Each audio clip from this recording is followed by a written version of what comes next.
өнөөдөр эрт цол саяны байдлаар бол жоохон таарна. Уг нь 300-аар залуучууд тусдаа бүртгүүлсэн. Бид нар тусад нь бүртгэл авсан. Хагасаанд гал гэж байгаа байхгүй юу? Тэгээ яаж ч тийм нөгөө бороо усан ингээд таарчих шиг байна. Тэгээ тавталт менежер шоувч байгаа. За яохоо. За сайн байна уу Батбаатар цагтл. Сайн байна уу. Таныг бас энэ арга хэмжээг зориод бидний урилгыг хүлээж аваад хүрээд ирсэнд баярлалаа. Та бол мэдээж олон төрлийн бизнес хийдэг. Гэхдээ энэ дунд бол таны анхны эхлүүлж исэн гэх юм уу одоо бас салшгүй явж байгаа нэг чухал бизнес ч юм бол энэ уул уурхайн салбартаа бас хамааралтай тээврийн бизнес хийгээд явдаг. Тэгэхээр бас таныг энэ талаар бид нартай бас санал санаачлахууд ярилцах болов уу гэж бодож байна. Тэгээ та ямар ч энэ арга хэмжээнд ирсэн сэтгэгдлээ бас нэг ихлэ тоолцооч. За маш их баярлалаа өргөсөн. Тэгээд энэ удаагийн Mining Week маш өргөн дэлгэр сайхан болж байна гэж миний бодлоор бодож байна. Тэгээд илүү Mining Week маань цаашдаа бодлогын шин чанартай тийм магадгүй одоо хөрөнгө оруулалтын орчныг сайжруулах гэдэг ч юм уу ийм бодлоо одоо цаашдаа зорилго нь болоосоо гэж би бол хүсдэг. Тэгэхгүй зүгээр нэг юм тоног төхөөрөмж танилцуулдаг байхаасаа илүү хэрхэн одоо Монгол улсад гадны хөрөнгө оруулагчтай энэ салбар хөрөнгө оруулалт хийхэд тавтай орчныг бүрдүүлэх гэдэг рүү явах юм бол илүү энэ салбар маань илүү хөгжингүү болох байх гэж боддог. Түрүүн бас та хэлжсэн ер нь бол энэ хөрөнгө оруулалтын чиглэлээр ажиллаж байгаа гэдэг. Монголд хөрөнгө оруулалт татхад хоёул гол шууд яриараа гараа. Монголд хөрөнгө оруулалт татхад ер нь хамгийн их тулгардаг саад бэрхшээлүүд нь юу байдгийг нэрлээд хэлвэл. За манай компани одоо тээврийн бизнесгээд 19 жилдээ явж байгаа. Сүүлийн яг миний бас гол үндсэн хийж байгаа бизнес маань Хонконгийн 2, Хятадын 1, Японы одоо 2 хөрөнгө оруулалтын сангийн төлөөлөгчийг одоо партнерыг Монголд ингээд хийгээ явж байгаа. Тэгээд энэ дээр мэдээж Монголд одоо яг ялангуяа уул уурхайн салбарт гадны хөрөнгө оруулалт маш их сонирхолтой байдаг. Гэтэл хөрөнгө оруулалт хийх орчин маань одоо бэлэн биш байгаа. Яагаад вэ гэхээр одоо хууль тогтоомж те засгийн газрын докторгүй байдал гэдэг ч юм уу улс төрийн бас нөхцөл байдал гэдэг. Гэтэл одоо манай Монгол улсад одоо ялангуяа уул уурхайн салбарт маш их хэмжээний хөрөнгө оруулалт шаардлагатай байгаад байгаа. Хэрвээ бид одоо энэ уул уурхайн салбарын гадны хөрөнгө оруулалтын хууль тогтоомж, татврын одоо систем те төрийн бодлогыг маш тодорхой болгож чадах юм бол манай улсад маш их боломж байгаа.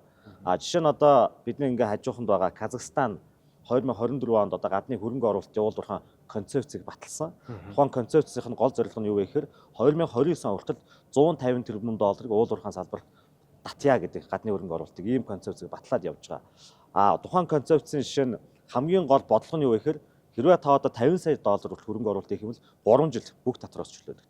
Мега төсөл буюу 500 сая доллараас дээш хөрөнгө оруулалт хийх юм бол 10 жил газрын татвар, нөөц, орлогын албан татвар, үйл хөдлөлийн татвараас чөлөөлөгдөх ийм бодлогыг баталсан байгаа. Тэгэхээр манайх энэ гадны хөрөнгө оруулалтад ямар давуу талыг бий болох юм бэ гэдгийг маш тодорхой батлах хэрэгтэй.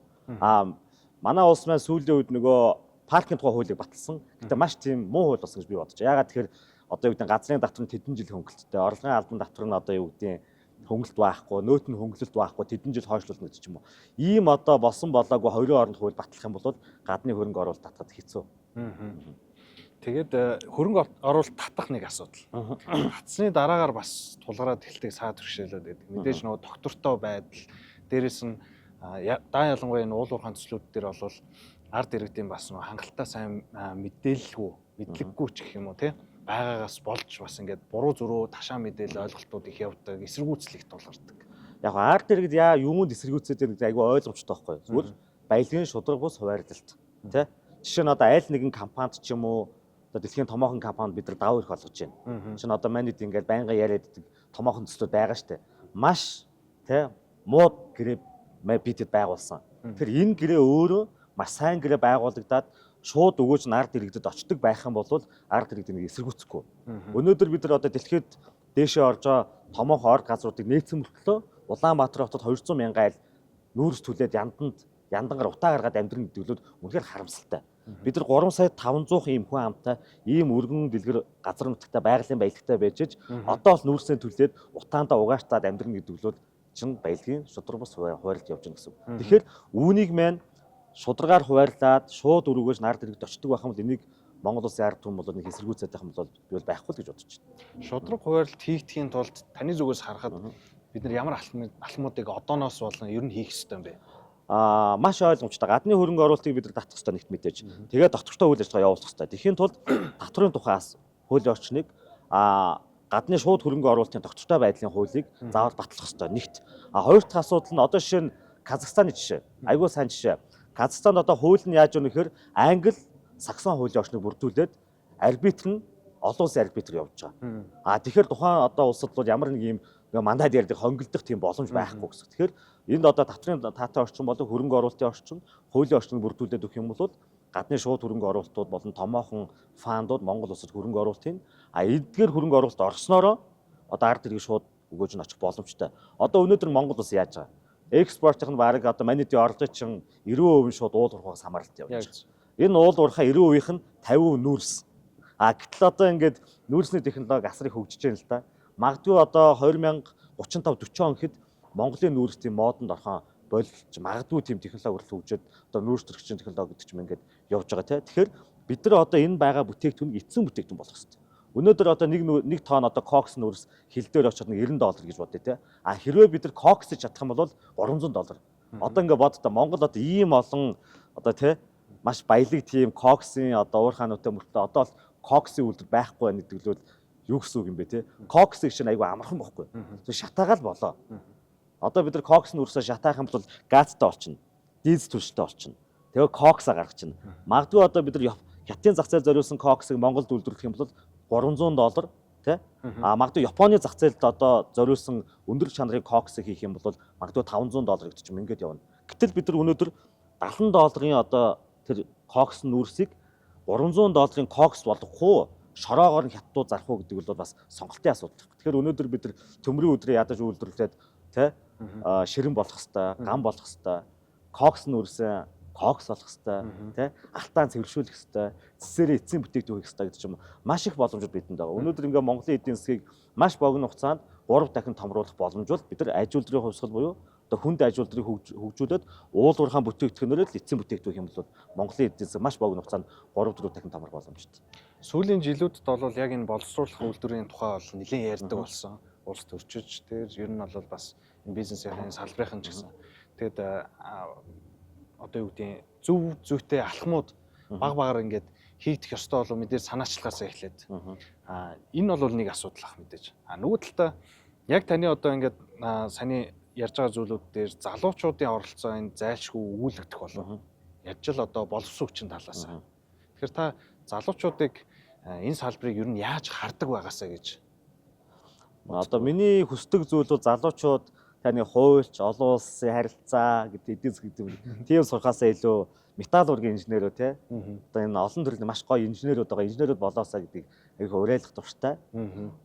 Хэрвээ аюул сайн инженер болж чадах юм бол Монголд маш их боломж байгаа. Яг үндэ Монголд хуульч болоод эдийн засгч болоод нэг тийм боломж бол хэцүү. Хэрвээ маш сайн инженер болж чадах юм бол магадгүй ирээдүйд тий Монголд байгаа залуучууд маш сайн одоо боловсруучсан болоод магадгүй сар $10,000 олдог. Магадгүй одоо долларын тэрбумч болох тийм боломж бол манай Монголын одоо эдийн засагт одоо энэ орчинд бол бүрэн боломж байгаа. Тийм учраас залуучуудыг илүү инженер тий тэр дундаа металл ургийн инженер гэдэг ч юм уу тийм зүйл одоо тийм мэргэжлийг сонгоосоо л гэж одоо уриалдаг. Тэгээд залуучууд хэрвээ тэргээрээ аягүй сайн мэргэшээ явах юм бол Монголд бүрэн дүүрэн боломж байгаа. Шинэ одоо ингээд шинэ төмрийн өдрийг бид нар $40 гаргаж байна шүү дээ. Хэрвээ ган үйлдвэрлэх юм бол $500 болно. Тэгээд энэ хооронд ямар их боломж байна гээл. Тэгээ бид нар бас энэ өнөөдөр таныг ураад хийж байгаа энэ арга хэмжээн дээр бол ийм залуучуудын оролцоотой юм хилцүүлэг хийж байгаа. Тэгээд салбар бүрийн төлөөлөл та бол бизнес салбарыг бол төлөөлөд оролцож байна тий. Тэгээд төрөөс бас төлөөлөл тэгээд би бүр урлаг соёлоос хүртэл урьсан байна.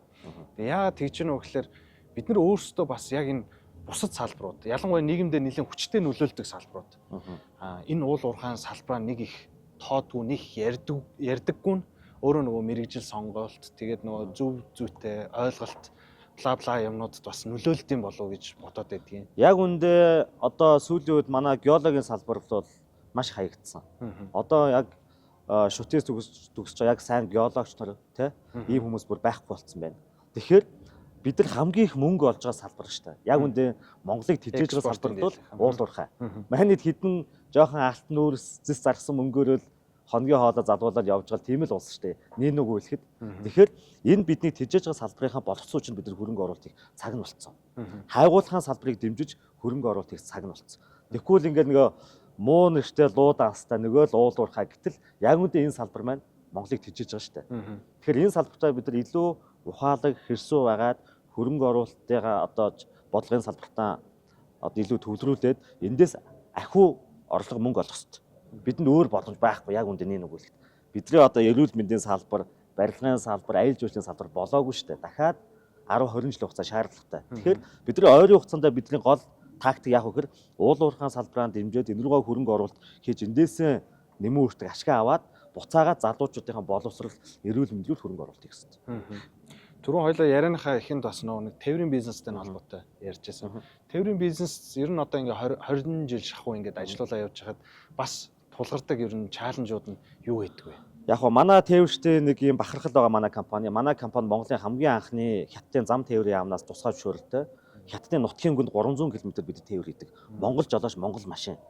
Өөр манай компаниас өөр Монгол ийм үндэсний компани байхгүй. Монголын анхны ийм компани байгаа.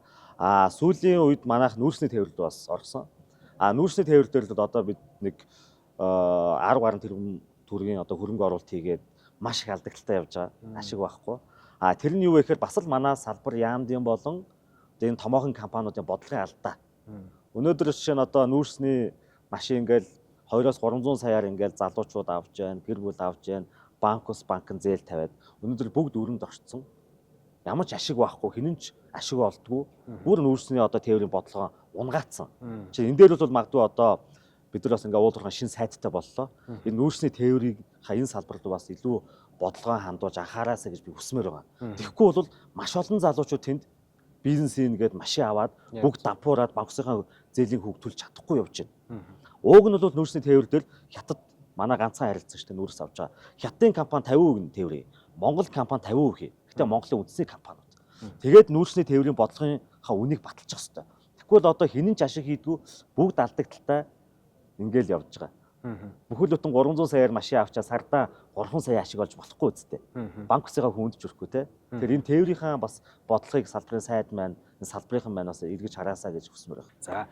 Ямар ч сан та өнөөдөр залуучуудад бас урам зориг энэ өнөөдрийг зориод ирж байгаа, энэ салбарыг зориод ирж байгаа залуучуудтай бас гоё нээлттэй ярилцээ, санал бодлоо хуваалцъя гэдээ ирсэн юм чинь. Хоёлоо зөвхөн уул уурхай гэлтгүүгээр ерөн зүгээр та залуучуудаас олон төрлийн бизнес хийгээд явж хахад доороо баг удирдаад ингээ явж хахад урайлмаар санаачламаар одоо хэлмээр зүйл юу гэдгийг тэрийг бас сонсоод авъя.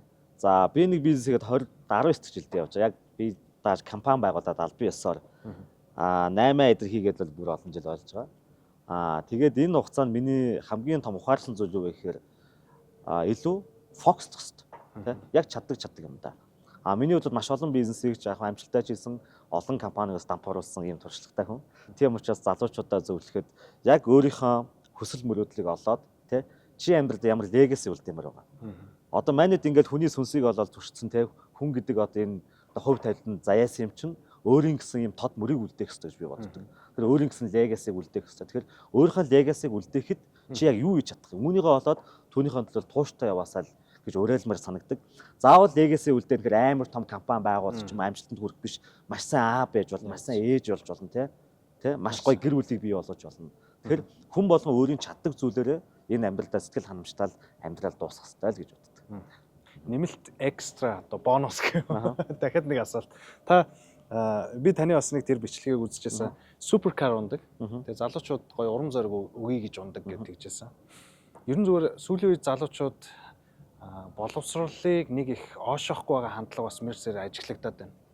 Мөнгө, бизнес ингээл янз бүрийн контент, e-commerce гэх юм уу хитрхи их бас туйлшраад ээжж магадгүй юм шиг анзаарах юм. Зүг юм уу буруу юм уу яах вэ? Сүүлийн үед ингээд тренд болоод байгаа тий. Одоо шинэ би ингээд суперкар ундаг бол миний аав жолооч байсан. Би айгүй машин техникт хайртай дуртай. Тийм учраас бас ийм гоё машин унах ч юм уу дуртай. Дээрээс нь залуучуудаа бас тий ийм хөдөөний багийн Улаанбаатарт ирээд тий бизнесээ хийгээд суперкар унж болдсон мэн гэдгийг залуучуудаа харуулахыг хүсдэг. Тийм учраас тэр нь юу вэ гэхээр чам ч гэсэн тийм боломж байгаа.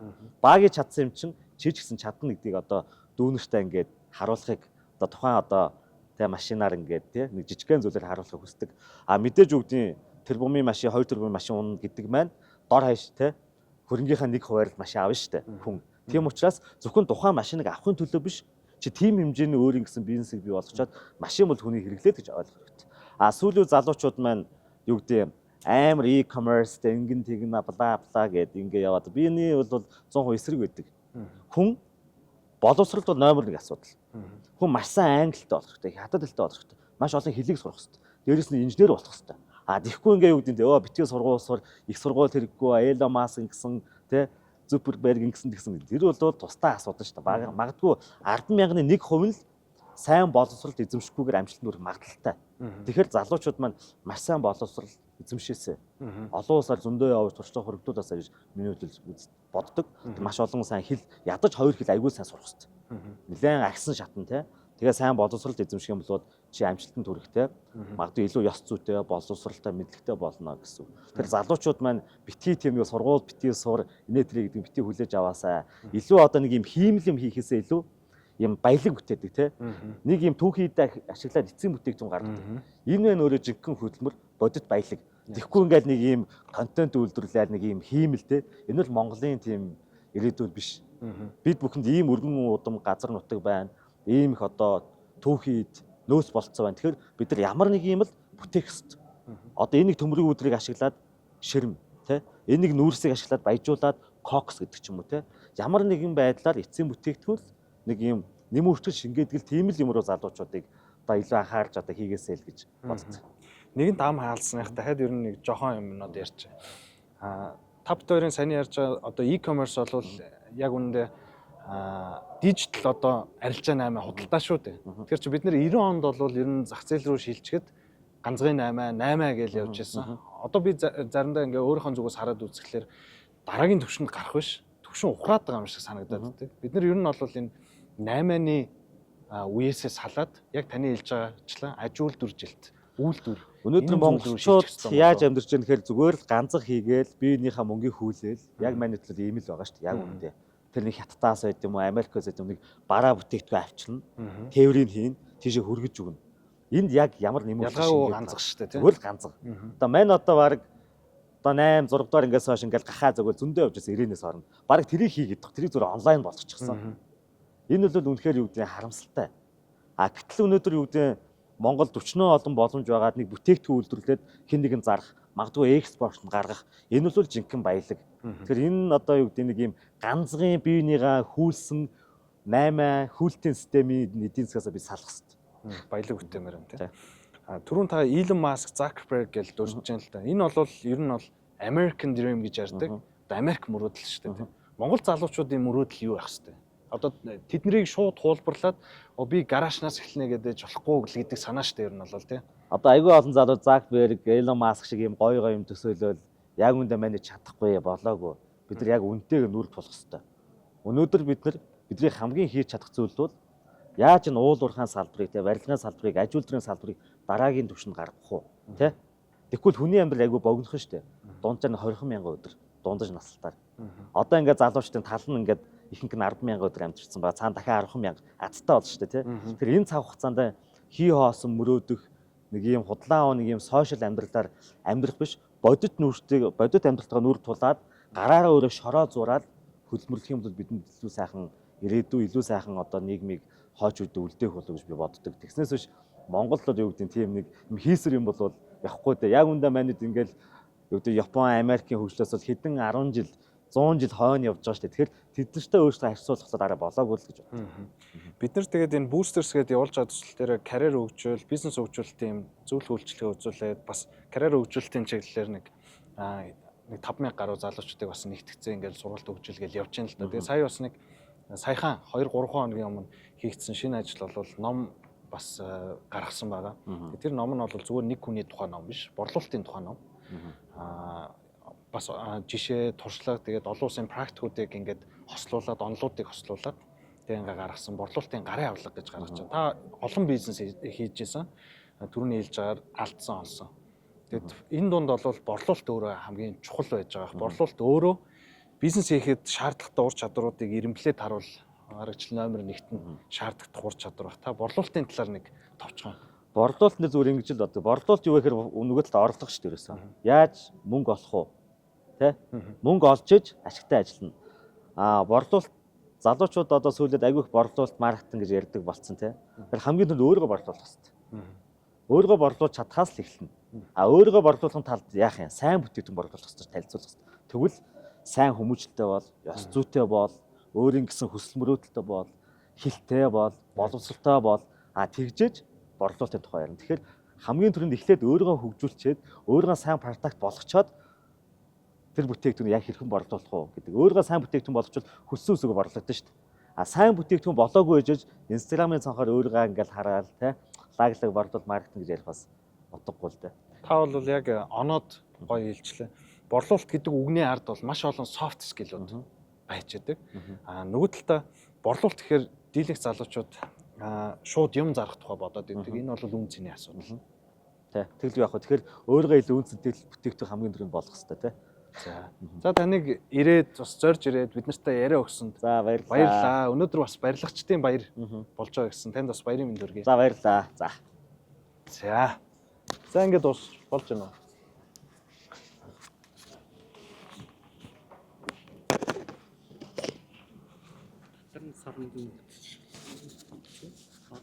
Цаг эдэлж байна.